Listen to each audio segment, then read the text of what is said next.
अगोदर याच्यासाठी बोलतोय की माझ्या शेतकऱ्यांसाठी काहीतरी मागायला पाहिजे ना आपण. आणि शिवराज सिंग चौहान साहेब हे मध्य प्रदेशमध्ये मुख्यमंत्री असताना त्यांनी जे काम केलं ते आपल्या सगळ्यांना माहीत आहे. आणि म्हणून मला काही आपल्या राज्यातल्या शेतकऱ्यांसाठी काही मागणी त्यांच्यासमोर मांडायची है, म्हणून मैं त्यांना विनंती केली. मैं पहले बात करता हूँ, आपसे कुछ मांगना है ना भाई. केंद्र से आप, केंद्र और राज्य हमारा डबल इंजन का सरकार है और इसलिए इससे पहले भी मोदी जी ने हमें जो मदद की है और अभी तो हमारे अधिकार के आपल्या हक्काचा कृषी मंत्री आता केंद्रामध्ये बसलेला आहेत, त्यामुळे त्यांचं आपण मनापासून स्वागत करूया. मैं हमारे महाराष्ट्र के किसानों की ओर से आपका तहे दिल से स्वागत करता हूँ, बहुत बहुत आपका अभिनंदन करता हूँ और आपको शुभकामनाएं भी देता हूँ. खरं म्हणजे आजच्या या कृषी महोत्सवाला उपस्थित केंद्रीय कृषी मंत्री शिवराज सिंग चौहान साहेब, आपले लोकप्रिय उपमुख्यमंत्री देवेंद्र फडणवीस साहेब, आपले दुसरे उपमुख्यमंत्री अजितदादा पवार आणि या कृषी प्रदर्शनाचं जे काय भव्य दिव्य हे स्वरूप आपण पाहतोय, त्या मिरवणुकीमधून काय इथपर्यंत आणले, कोणाकोणाला काय काय दादा चटके बसले. धनंजय, तुम्ही जे काय आज इथं कृषी प्रदर्शन भरवलं, मला वाटतं आतापर्यंतच्या इतिहासामध्ये असं कृषी प्रदर्शन कधीच भरलेलं नाही. आणि म्हणून मी आपलेही स्वागत करतो. खरं म्हणजे आपण ज्या छत्रपती शिवाजी महाराजांचा आदर्श डोळ्यासमोर ठेवून राज्यकारभार करतोय, त्या छत्रपती शिवाजी महाराजांच्या नावाने आपण घोषणा देऊया. छत्रपती शिवाजी महाराज की जय भवानी, भारत माता की जय, जवान जय जवान. आणि आजच्या या कार्यक्रमाला पंकजाताई देखील आहेत आणि इतर सर्व मान्यवर, पाशा पटेल, विक्रम काळे, पंकजाताई, पाशा पटेल आपले आहेत बांबूवाले, आणि प्रकाश सोळंकी, नमिताताई मुंदडा, बाळासाहेब आजबे, सुरेश धस, आर.टी. देशमुख, वाल्मिक अण्णा कराड, नितीन कुलकर्णी, रवींद्र बिनवडे, दिलीप गावडे, सर्व व्यासपीठावरील सर्व सन्माननीय मान्यवर आणि उपस्थित बऱ्याच वेळापासून या ठिकाणी थांबलेले आपले सर्व शेतकरी बांधव, भगिनी आणि पत्रकार मित्रांनो.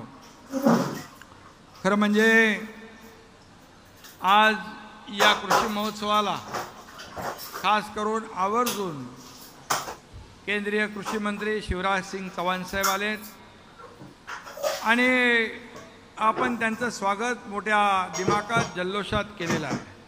शिवराज जी, कल ही मैं आपका एक भाषण सुना था. आपने कहा था माननीय प्रधानमंत्री नरेंद्र मोदी जी के नेतृत्व में विकसित भारत का निर्माण हो रहा है और कृषि विभाग कृषि भारतीय अर्थव्यवस्था की रीढ़ है, बैकबोन है और किसान उसकी आत्मा है. और इसलिए मैं आपको धन्यवाद देता हूं कि इतनी बड़ी बात आपने कही है. किसानों की तकदीर बदलने का प्रण आपने लिया हुआ है और आप जैसा कृषि मंत्री इस देश को मिला है, ये भी हमारे लिए भाग्य की बात है. खुश नसीब है हम लोग कि आपके जैसे, बरोबर ना, आपल्याला कृषी मंत्री देणारा भेटलाय, ज्यांनी मध्य प्रदेशमध्ये लाडली बहिणामध्ये जे बहिणींना आपल्या सगळ्या दिलं, ती योजना अतिशय लोकप्रिय ठरली आणि हा देणारा माणूस आहे. आणि म्हणून त्यांचं आपण सगळ्यांनी जोरदार टाळ्या वाजवून स्वागत करा. खरं म्हणजे राज्याच्या कृषी मंत्र्यांच्या जिल्ह्यात हा 5 दिवसांचा राज्यस्तरीय कृषी महोत्सव आहे आणि कृषी मंत्री धनंजय मुंडे आणि त्यांच्या टीमचं अभिनंदन आपल्याला केलं पाहिजे, कारण या ठिकाणी अशा प्रकारचा महोत्सव भरवला आणि त्यासाठी माझे सहकारी धनंजय मुंडे यांचं मनापासून मी स्वागत करतो, त्यांचं मनापासून अभिनंदन करतो। आणि त्याचबरोबर इथं आल्यावर आदरणीय मुंडे साहेबांची आठवण आल्याशिवाय राहत नाही। खरं म्हणजे त्यांनी देखील आपल्या या राज्यासाठी देशासाठी जे काही काम केलं, पंकजाताई ते पुढे नेत आहेत। पंकजाताईंचं पण मी मनापासून अभिनंदन करतो, मनापासून त्यांना शुभेच्छा देतो। खरं म्हणजे या महोत्सवामध्ये कृषी प्रदर्शन, पशु प्रदर्शन आणि शेतकऱ्यांना मार्गदर्शन होईल असे अनेक उपक्रम या ठिकाणी आपण राबवले आहेत। कृषी विद्यापीठांनी शेतीच्या संदर्भात लावलेले नवीन शोध, शेतीची आधुनिक उपकरणं, इतर उत्पादनं व शासकीय योजनांची माहिती या महोत्सवात मिळणार आहे। खरं म्हणजे ही कृषी प्रदर्शनं मुळामध्ये शेतकऱ्यांना अतिशय आधुनिक शेती करण्यासाठी, ऑर्गॅनिक शेती करण्यासाठी, सेंद्रिय शेती करण्यासाठी, पारंपरिक शेतीबरोबर आधुनिक शेतीची परंपरा पुढे नेण्यासाठी, प्रगत शेतकरी बनण्यासाठी आणि या राज्याला कृषी विभागामध्ये पुढे नेण्यासाठी अशा प्रकारची कृषी प्रदर्शनं महत्त्वाची असतात। आज राज्यात बहुतेक ठिकाणी चांगला पाऊस झालेला आहे, मराठवाड्यात थोडा कमी आहे, पण अजून पावसाळा संपलेला नाही। यंदा सर्वत्रच वरुण राजाची कृपा या बळीराजावर हो आणि आम्ही नेहमी कुठेही गेलो तरीसुद्धा हेच मागणं मागतो की बळीराजावरची सगळी संकट दूर होवो, बळीराजाच्या जीवनामध्ये सुखाचे, समाधानाचे, आनंदाचे दिवस येवो, हीच मागणी आमची असते। कारण बळीराजा हा आपला अन्नदाता आहे, आपला मायबाप आहे आणि म्हणूनच आज या ठिकाणी जे कृषी प्रदर्शन भरलेलं आहे ते एक आगळं वेगळं आहे। आणि म्हणून काही दिवसापूर्वी पंढरीची वारी झाली, बळीराजाचं आणि पंढरीचं जे काय एक वारीचं एक वेगळं आगळं नातं आहे। कारण अनेक शेतकरी बांधव हे पंढरीची वारी करतात आणि खऱ्या अर्थाने एकादशीची विठ्ठलाची पूजा केल्यावर त्याच्या पुढे देखील मला पत्रकारांनी विचारलं काय मागितलं, मी मागितलं म्हणालो एकच, मागायला नाही, त्याला माहीत आहे पांडुरंगाला या बळीराजाला सुखी ठेव, त्याचे चांगले दिवस त्याचे येऊ दे, एवढंच मागणं आमचं असतं। आणि म्हणून याच्या मागं उभं राहणं आमचं कर्तव्य आहे। गेल्या सरकार आपलं यायच्या पूर्वी 2.5 वर्षाचा काळ आपण पाहिला आणि त्यानंतर 2 वर्षाचा काळ देखील आपण पाहिलेला आहे। यामध्ये राज्याचा मुख्यमंत्री म्हणून आणि आमचे दोन्ही उपमुख्यमंत्री, आमचे सगळे मंत्री, सहकारी मंत्री या ठिकाणी काम करत असताना बळीराजाला, शेतकऱ्यालाच आम्ही प्राधान्य दिलेलं आहे।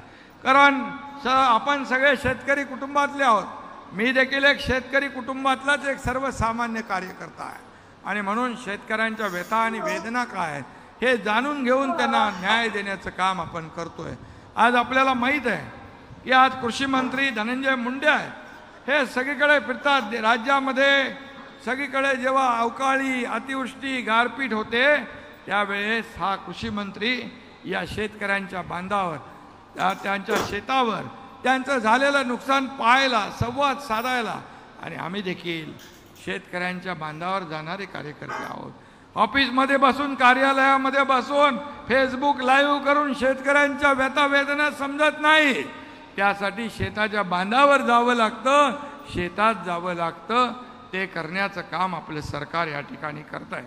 आणि मला एक आनंद आहे की गेल्या 2-2.25 वर्षामध्ये या शेतकऱ्यांना आपण जे काही नुकसान भरपाई जेव्हा देतो त्यांना त्याचं आपण अवकाळी, त्यामध्ये गारपीट झाली, अतिवृष्टी झाली, काही ठिकाणी दुष्काळ झाला, आपण दुहेरी सामन्याला तोंड देत असतो। हे आपलं राज्य एकीकडे भरपूर पाऊस पडतोय तर कधी एकीकडे दुष्काळ होतोय, असं दुहेरी संकट जे आहे त्याला आपला बळीराजा एक तोंड देत असतो। आणि म्हणून जेव्हा नुकसान झालं त्यावेळेस आम्ही सगळे नियम बाजूला ठेवले।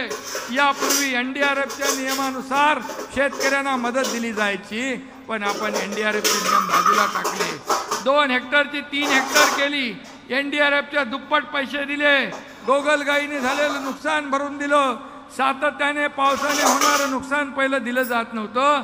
आपल्या महायुतीच्या आपल्या शेतकऱ्यांच्या सरकारने ते देणं सुरू केलं. आणि म्हणून आज आपण शेतकरी सन्मान योजना जी केंद्राची आहे 6,000 रुपये वर्षाला आदरणीय मोदी साहेब देतात. त्यामध्ये आपल्या राज्याने 6,000 आणखी टाकले. नमो शेतकरी सन्मान योजना सुरू केली.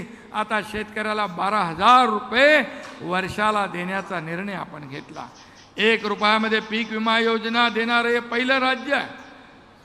शिवराज जी, हम 1 रुपया में पीक विमा देते हैं. 6,000 मोदी जी ने जो शुरू किए उसमें 6,000 और हम डाल रहे हैं. और इसलिए किसानों को जितना हम दे सकते उतना देने की कोशिश हम करते हैं, क्योंकि ये अन्नदाता है, ये माँ बाप हमारा ये खेती करता है, इसलिए हम खाते हैं, नहीं तो क्या कर सकते. और आणि म्हणून शेती यामध्ये किसान सन्मान निधीतून केंद्र आणि राज्याचे 36,000 कोटी रुपये आपण दिलेले आहेत. 44,000 कोटींच्या योजना शेतकऱ्यांच्या समृद्धीसाठी आपण राबवतोय.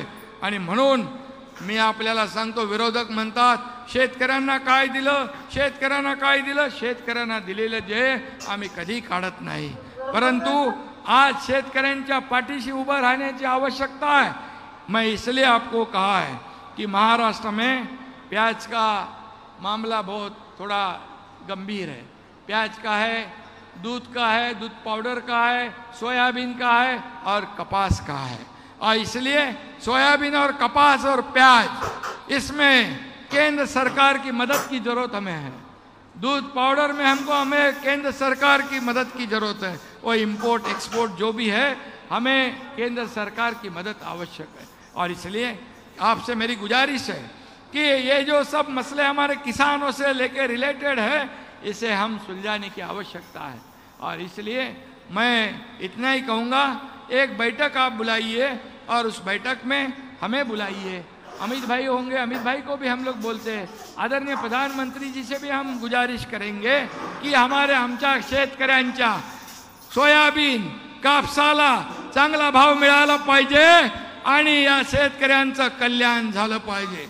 आणि आज या ठिकाणी आपण धनंजय 5,000 रुपये 5,000 रुपये हेक्टरी सोयाबीनला आणि कापसाला देण्याचा निर्णय घेतोय. आणि 2 हेक्टर पर्यंत ती मर्यादा असेल. आणि त्यामध्ये तुमचं ते पीक पाणी वगैरे आपण थोडं बाजूला ठेवतोय. 7/12 ज्याची नोंद आहे सोयाबीन कापसाची, त्याला हे पैसे देण्याचा निर्णय आपण आज घेतोय. आणि म्हणून आज या ठिकाणी शेतकऱ्यांसाठी हा खऱ्या अर्थाने, आणि त्याचबरोबर ज्या योजना शेतकऱ्यांसाठी आता आपण शेती पंपाने जे शेती करतात त्या शेतकऱ्यांना 7.5 HP हॉर्स पॉवरच्या पंपाचं वीज बिल देखील माफ करतोय. आणि म्हणून ते बिल माफ करत असताना विरोधक म्हणतात मागचं काय, पुढचं घेणार नाही तर मागचं काय घेणार. बरोबर ना, पुढचं येणारं बिल आम्ही घेत नाही तर मागचं काय घेणार. आणि म्हणून तुम्हाला एवढंच सांगतो, तुमच्याकडून आता या शेती पंपाने शेती करणाऱ्या शेतकऱ्यांकडून 1 रुपया वीज बिलाचा घेतला जाणार नाही, हे सरकारने ठरवलेलं आहे. आणि त्याचबरोबर सोलर, आज दिवसा मगाशी देवेंद्रजींनी सांगितलं, दिवसा आपल्याला वीज पाहिजे, ही देण्यासाठी सोलर आपण जे सौर ऊर्जेवर आपण पंप चालले पाहिजे, इकडे आपण चाललेलो आहे. आणि म्हणूनच आज जी शेती बिगर शेतीची जमीन आहे, जी बंजर आहे, त्याला देखील एकरी 50,000 रुपये भाडं वर्षाला देण्याचा निर्णय आपल्या सरकारने घेतलाय. शेवटी मागेल त्याला सोलर, मागेल त्याला शेततळं, अशा अनेक योजना आपल्या सरकारने या ठिकाणी घेतलेल्या आहेत. आणि म्हणूनच आपल्याला कुठेही वाऱ्यावर आम्ही सोडणार नाही. कांद्याचं जे आहे, कांद्याची महाबँक आपण सुरू केली आहे. आज नाशिक, संभाजीनगर, सोलापुर ये शहर में कांदा महाबैंक हमारी सरकार ने शुरू की हुई है. वो कांदा खराब हो जाता है और इसलिए इरेडिशन सेंटर उसमें हमने शुरू करने का काम किया है. केंद्र सरकार की भी हमें मदद लगेगी उसमें.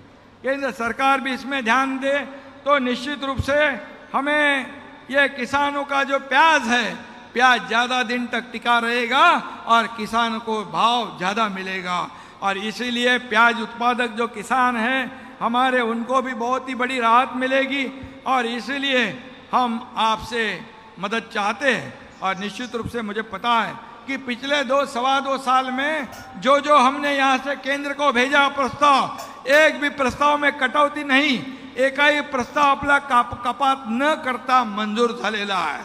आणि म्हणून आज जेव्हा मी आणि देवेंद्रजी दोघांनी शपथ घेतल्यानंतर पहिल्या कॅबिनेटमध्ये आम्ही निर्णय घेतला की शेतकऱ्यांना दुष्काळ मुक्त करायचं, या मराठवाड्याचा दुष्काळ वाडा हा शब्द कायमचा काढून टाकण्याचा निर्णय आपल्या सरकारने घेतला आहे। आणि म्हणून मराठवाडा वॉटर ग्रीड असेल, इतर ज्या काही योजना असतील, या योजनांना देखील केंद्र सरकारची मदत आपल्याला लागेल। आणि म्हणून मी आपल्याला एवढंच सांगतो की केंद्र आणि राज्य सरकार मिळून या ठिकाणी शेतकऱ्यांच्या आपण मागे उभे आहोत। आणि आपण आता सोलरला, आपण सौर ऊर्जेला प्राधान्य देतोय। काल सातारा जिल्ह्यातील मान्याची वाडी गावाचं 100% सौर ऊर्जीकरण करण्यात आलं। आता त्या गावामध्ये 100% सोलर सिस्टीम चालू झालेली आहे। असं आपण देखील केलं पाहिजे। आणि म्हणूनच मी आपल्याला एवढं सांगतो की हे सरकार आपलं आहे, हे सरकार सर्वसामान्यांचं आहे। आणि म्हणून